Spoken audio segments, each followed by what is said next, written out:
Episode 67 with David Smith on the 9 Point Start with a Dream podcast. Welcome to 9 Point Started with a Dream podcast. Our goal is to showcase the stories of athletes and the community that supports them by being authentic about their journey. Here's your host, Jacolby Gilliam. Yo, welcome back to the podcast. I'm your host, as always, Jacolby Gilliam. This episode, we have Olympian and pro volleyball player David Smith. And David was born deaf and in both ears, and I hope his story not only inspires you, but gives you that jump start to go keep chasing your dreams. Because a lot of us, like me and myself included, we have these clutch, that we kind of hold on to that stops us from going after things, whether it's someone's telling us we're not strong enough, we're not fast enough, all these different things that hold us back because we put a limit on ourselves. So I hope David's story and the journey that he's on, the way it started out, to just taking it day by day and just knowing what he can control. So hope you enjoy this episode. Hope you get a lot of value from it, and it's fire. So hope you enjoy, and let's get to it. David, the question that everyone that comes on is, when you're younger as an athlete, what's one of your bigger dreams, the goals you want to achieve? What were the goals that I want to achieve? I think my goals kind of evolved over time. I think when I originally started, it was just I was a sports kid growing up. I played everything I could get my hands on. I don't really think I ever thought that long term. Obviously, like, if you look where I'm at now and everything that I've been able to do with my volleyball career, if you told me that when I was younger, it wouldn't make sense, but having been able to have, hindsight and look back and see this journey that I've come on, like, it makes sense, just the story. But when I was young, I just wanted to play. I just wanted to get out there. I think for me, being a hard of hearing person, sports was a way for me to kind of be normal, because it was something that, like, I didn't have to rely so much on my hearing, because my hearing's not good, like in classroom settings, it was obvious, in social settings, in group chats, when you're around a big table and everybody's talking, like, that's really a difficult situation for me, It's difficult for me to attract those kind of conversations. And so I always felt like it just felt like I was more deaf and more hard of hearing in those situations. And so for me to be able to run around on a soccer field, like, you don't really need to talk to anybody, run around on a basketball court, or, be on a baseball diamond with your buddies, like, you just, like, for me, I was a very natural athlete growing up. And so it's just take care of what you're supposed to do, and then, like, nobody really thinks about it anymore. So I think for me, in the beginning, sports was just a way to be normal, and so as far as, like, volleyball, obviously that's kind of where my life's gone the last 15 years about. I didn't start until I was 14 years old, and that's the last sport I picked up. I was playing soccer from when I was 5 till I was 18 years old. I was playing basketball and baseball, and I ran track and field 1 year. So I did everything I could get my hands on. Volleyball was kind of like an off-season sport because soccer was my primary thing going into high school. But I just kind of picked it up because it was the season after soccer. So soccer season finished, and then I was kind of like, okay, like, I don't want to go to PE for, like, the next 2 months. And so I had my brother is 2 years older than me. He was on the volleyball team. And so I was like, okay, I'll just try volleyball, just another thing to do, another sport to try. Obviously, being from Southern California, you see it all over the place on beaches and stuff like that. So, I'd never really played competitively before, but it was like a sport, it's a way to be with normal kids and kind of, like, show that I could be in the same realm with them, even though I have this disability and this hindrance. And so, even until, like, it was never, like, sports was never a thing to get me into college. It was never, I'd always dreamed about being a professional soccer player just because I love playing soccer. I couldn't see my life without soccer. I couldn't see my life without sports. And so, it quickly became apparent towards the end of my high school career that I had more potential in volleyball. I kept growing. I was one of the better players. I was the best player on my team, in high school, whereas soccer, I was good. I was on varsity. I was scoring a lot of goals, but, like, I wasn't, like, a standout player. And so, I remember it wasn't until I was, like, probably at the spring of my senior year in high school, I was talking to one of my club coaches, And, he brought me into his office after practice, like, hey, like, have you ever thought about playing in college? And, I'd always planned on going to college, and I'd always planned on doing it for academics. My parents were very, very into that. I'd always assumed that I was just going to, like, walk on because, like, I wasn't a standout star, and I picked it up so late. And so volleyball was, my, just I don't know, it wasn't like a passion at that point. It was just, a sport, it was something I enjoyed doing. And so, once I finally, I graduated high school and I hadn't really signed a letter of intent anywhere yet. And so I was going to go to UC Santa Barbara, and I had already gone up there and talked to the coach. And we kind of agreed that I was going to go up on like a tryout basis and try to walk onto the team. If it happened, great. If not, like I was going to go. I was already accepted to go as an engineering student, so I was already kind of going that way, as far as academics. And then after I graduated high school, I had a couple more tournaments with my club team in volleyball, and that's when I started to kind of really grow and really stand out a little bit more. And so I got approached by Mark Dunkley from Pepperdine and John Sparrow from UC Irvine at the time, and that's kind of the first point where anybody was like, hey, like, we actually want you to come to our university and play. And at that point, it was kind of like, okay, like, I'd like to keep playing, but it wasn't like I was, thinking of beyond college, it was just kind of like, oh, it gets me into school, it gives me something to do while I'm studying, I've played sports and done school all my life, so why don't I just keep doing it while I'm in college? And again, it was kind of the same process in college as it was in university, or in high school, where it was just kind of like doing both things, just enjoying it every day, and just assuming that it was going to end when my college career ended. Same thing, like towards my senior year, toward the end of my senior year, John Sprock came up to me, and at that point, he had just been hired as the assistant coach for the national team, because they were based in Orange County, where I was going to college, and he was like, hey, like, you have potential to play professionally. Like, I'm in the gym with the best players in America right now, and like I think you have potential to do that. Like, you can do that if you want to. So this has been like for you just a day by day type deal. Yeah. So for you, when you're hearing, were you kind of born with the hearing impairment, or how was that? Yeah. I was born with a hard of hearing. I got diagnosed when I was about 3 years old.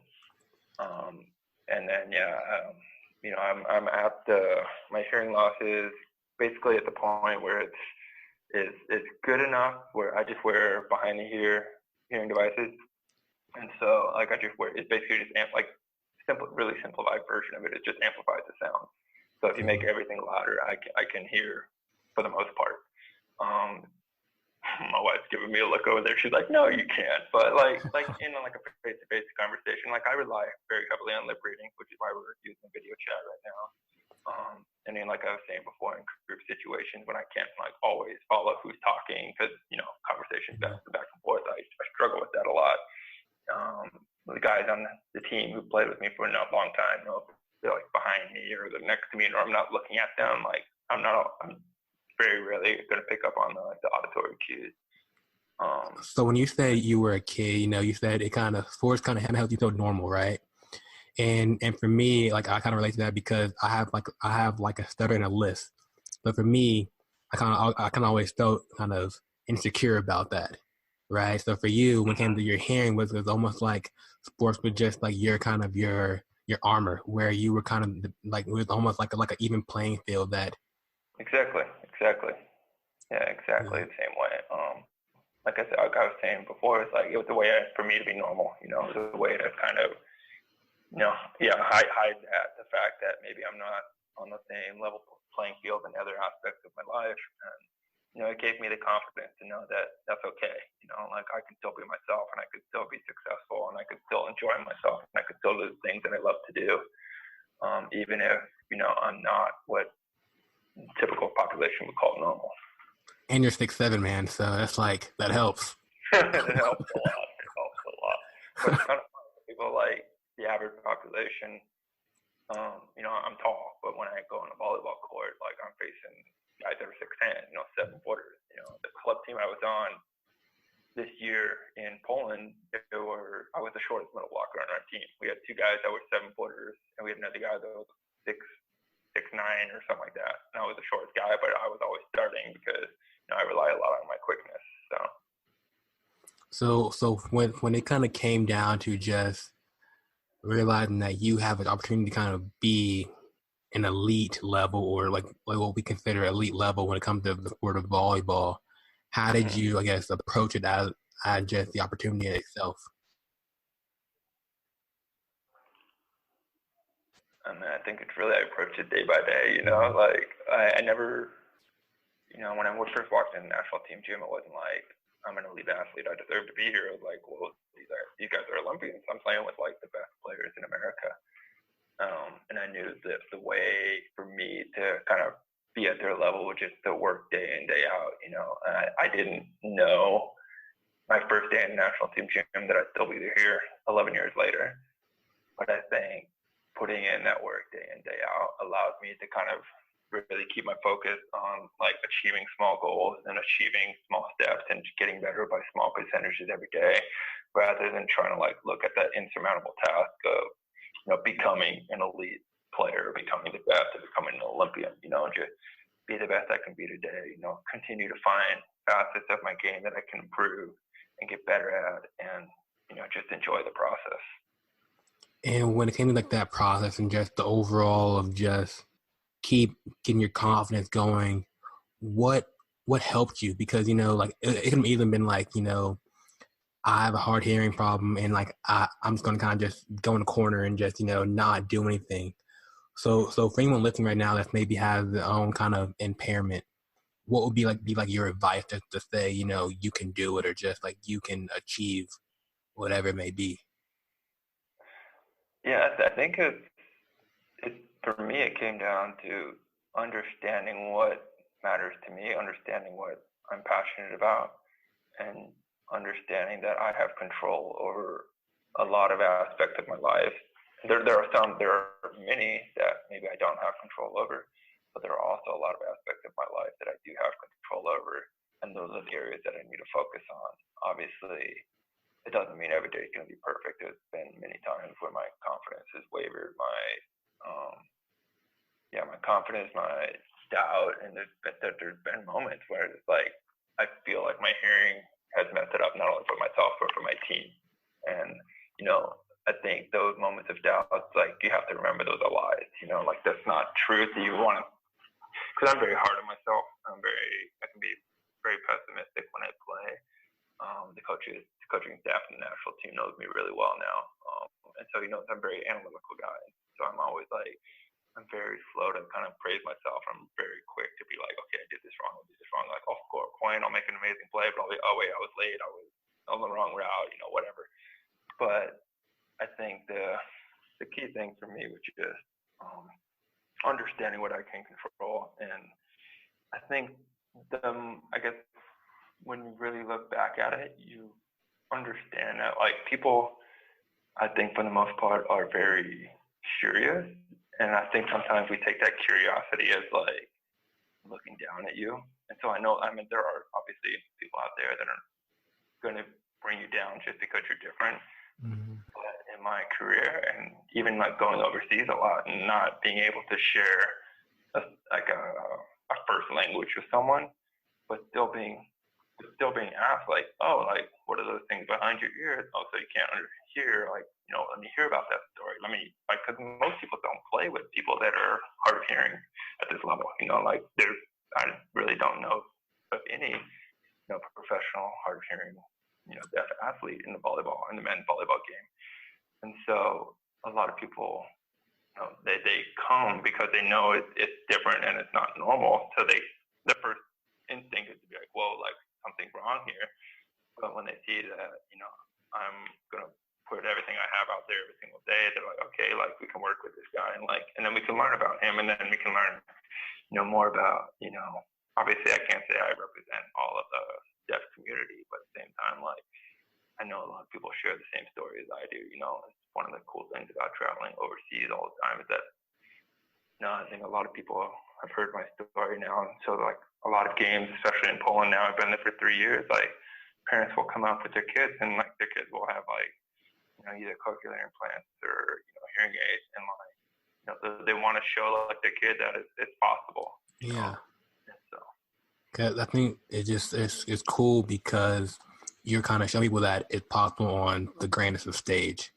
It like you're showing people that if you believe in yourself, and if you have the confidence to kind of say, I'm gonna be in my lane, I'm gonna do the best version of myself, it's all possible, right? Like you weren't trying to be someone else. You were like, I'm gonna be David Smith, and we're gonna run with it. Yeah, absolutely. I mean, I think a lot of things are achievable when you put your mind to it. Like you said before, I didn't work hard to be 6'7", that was just kind of like a natural thing that came to me. So, I mean, there's definitely a balance between the things that you were innately gifted with, the things that you were born with, and things that you can't control. But I could also very well be, a 6'7" engineer. I could be, there's a lot of different things in my life that I have passions about, that I care about, that are very much in my control. And so I think, having a volleyball athlete, maybe not everybody's going to look up to me and be like, okay, like there's a deaf volleyball athlete, like my deaf son or my deaf daughter can be a deaf volleyball athlete as well, but they can see that there's a person who's successful in what he does, and a person who's successful in what he loves to do. And so there's hope, and there's hope for those people, and I'm not saying like, I'm the best guy in the world. I always get embarrassed when people come up to me with their kids and like, oh, I want them to be like you. And I'm like, well, I don't think I'm that great. I just love what I do, and I just work hard, and a lot of things fell my way, along my journey. But I do believe I put myself in that position. I think what's the quote, like luck is when opportunity meets preparation. And I think that's a big part of it. I think there was a lot of things I don't have control over that happened in my favor, but I was in a position, and I put myself in the position to take advantage of that because of my preparation, because of the effort that I put in, the passion that I brought. So with that, the opportunities came, and so how was that first year overseas? The first year overseas, my first year overseas, I was in a city called Rottenburg in Germany. And it was an eye-opening experience. The first time I lived overseas. My wife and I had just got married the summer previous, so it was like a lot of things kind of happening at once. Figuring out how to be a husband, figuring out how to be a professional athlete. Yeah, I mean, it was a great first year. I mean, the club did a good job taking care of us, but I think at the same time, like I began to understand a lot of things about living overseas that I really hadn't thought about before. But I think at the end of the day, like I was playing volleyball to make a living, and so I really couldn't complain, and I enjoyed what I did, and it was an opportunity for me to get better. At that point, I didn't think I was on the radar of the national team. I found out towards the end of that season that I had been placed on the long list for World League team, which is basically an annual tournament that the national team plays every year. It's BNL now. It used to be World League. I was just on the long list for that, and so I was like, oh, cool, like somebody noticed me on the national team. And I didn't think anything would come of it, but they called me. They asked me to kind of come back to Anaheim and train with the team. And it was just kind of carried on from there. So for you, how vital has like your wife been on their journey for you? Like since she's kind of there when you kind of went pro. So how has it been with her? Kind of having her along the journey with you, just the overseas and the national team. What's that been like? Mm-hmm. Well, my wife and I, we actually met at UC Irvine, and she's actually track and field, cross country track and field distance athlete. And so, I mean, she we joke about it all the time. Like she probably trains more seriously than I do because she still runs, and she's running marathons now. She just ran 5K this past week, super fast. And we have 2 kids now too, so it's like the fact that she's been able to, have our kids and then kind of come back from that and still light up the track. It's just amazing to me. So, and she's been a huge part of my professional career. Absolutely, just having having another person alongside you who has that athletic mindset, because she's very much the same way as I am. Like, she's very analytical in the way that she runs. She's very competitive. She trains hard, and she knows the mentality behind running is sometimes it is more important than the physical effort that you have to put back. And so I know there's a lot of times when, throughout the career, like, it's never just a step up, like a linear line from like point A to point B. It's just peaks and valleys all the way through. So she's been with me in my high points, but she's also been with me in some of those low points where she's kind of, just talk with me, help me get through those moments and kind of believe in myself again and get back to the basics and the fundamentals. But yeah, she's been a huge part of my professional career. And she's running 5K. That's no joke. She runs 5K. That's no joke. No, I mean, and that's short for her. Like, she prefers doing like half marathons. I mean, she's run marathons in Poland and France, like half marathons in Poland and France. Even in Germany too, and Spain. So she's getting ready for the marathon in San Francisco in a couple months. So, man, like props for to her. Day, like it was Mother's Day this past weekend, and like we woke up in the morning, took care of our kids, and she's like, "Okay, I'm out for an 18-mile run." And I'm like, "I'll see you in a couple hours." Props to her. She spent her Mother's Day morning, and I'm like, she loves running, so. I was a short sprinter, so for me, laps and anything over a mile is like deadly. So, props to her. Yeah. I mean, she doesn't get to run on the track too much because, when we're overseas, it's usually snowing a lot in Poland, and we're usually over there in the winter. So she's super excited when we get back home. She also coaches for a local university, a small Christian university here in Orange County. So when she gets back, she just loves being with her athletes, and her athletes kind of not regret, but they don't always look forward to her coming back because the head coach will let them run with the girls, and she pushes the pace and makes those girls run hard. That's awesome. If you wrote a book about your journey, what would you call it? Book title. Oh man, I don't know. People have been telling me to write a book recently. I have no idea. It's not done yet. I don't know. I like that. That's cool. It's not done yet. So, but just for you, like, just everything so far, just been like taking it day by day, right? So, as the game progresses, as life progresses, where do you hope to see things go? Man, I think it's kind of weird because I think I'm at the point in my career right now where it's like I've always had like short-term goals and long-term goals. I think for the first time ever, like my short and long-term goals are kind of colliding, or they're kind of like synchronizing with each other. Ooh. I think like my big goal right now is to just make the 2020 team in Tokyo for the Olympics, make my third Olympic team. And that's like a year and a couple months away. I mean, before it was like, I want to make the Rio team. That was like a 4-year process, like last quad was a grind. And even the beginning of this quad was like, I need to make that. I want to make that Tokyo team. And it was a 4-year process, But now, like, we're getting to the Olympic qualification tournament this summer, and it's like, it's now. And I could very well be done, after that, It's definitely an interesting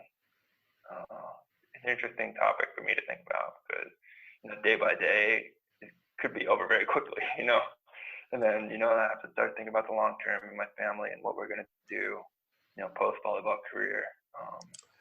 They've been great with me. My wife's been everywhere with me. Like every single year I've gone overseas, she's been with me.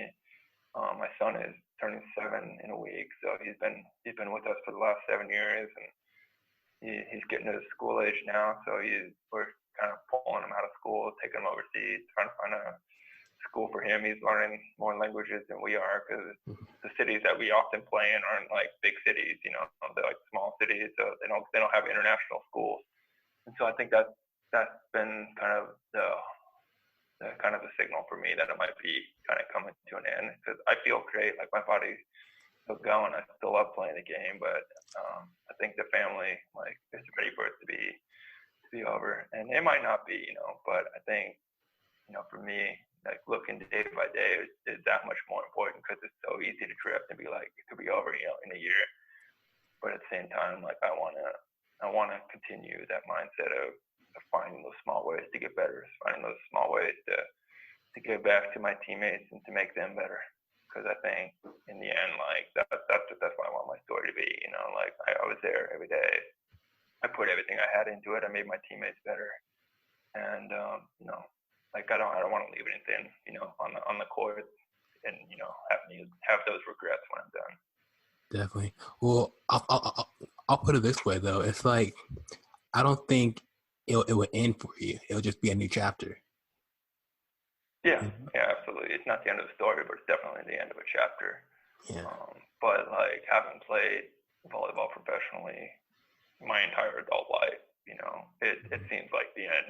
Yeah, okay, gotcha. Like, I studied hard, and I got a degree in civil engineering. I got a Princeton's license in the state of California, but that was in 2008, and that was 11 years ago. I don't remember that stuff anymore, and so I've been fortunate to get on an online master's program with DeVry, and kind of doing online classes the last couple of years, kind of hoping that'll help my transition, to the non-volleyball world once I'm done. But yeah, day by day, it'll be exciting. I'm looking forward to it, but it's just going to be very different, because I don't know life outside of volleyball, playing professionally. Like I said, that was what I looked forward to when I was a kid, just being able to play sports all the time. And obviously I'll still play sports. Like sports will be part of my life forever, but it won't be the same, like it won't be, I don't know, there's just this competitive vibe when it's for something,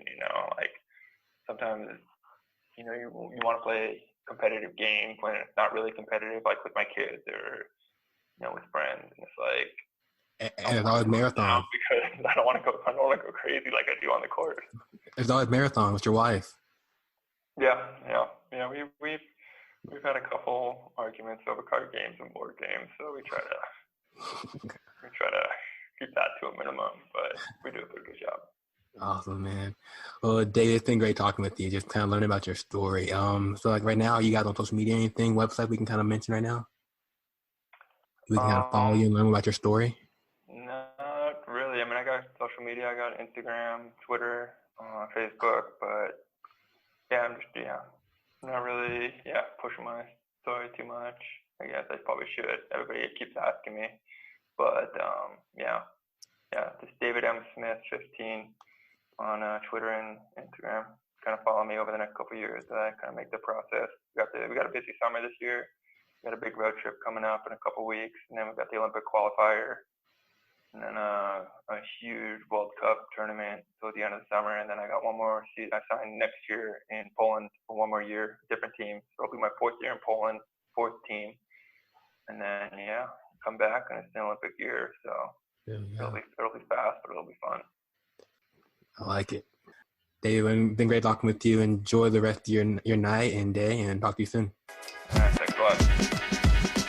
Yo, thanks for listening to this episode of the 9 Point Started With a Dream podcast. If you enjoyed this episode, please comment, share, leave a review. We would love to hear your thoughts. You can find more athlete-driven content at 9point.com. Till the next episode, you're only one opportunity away. Peace.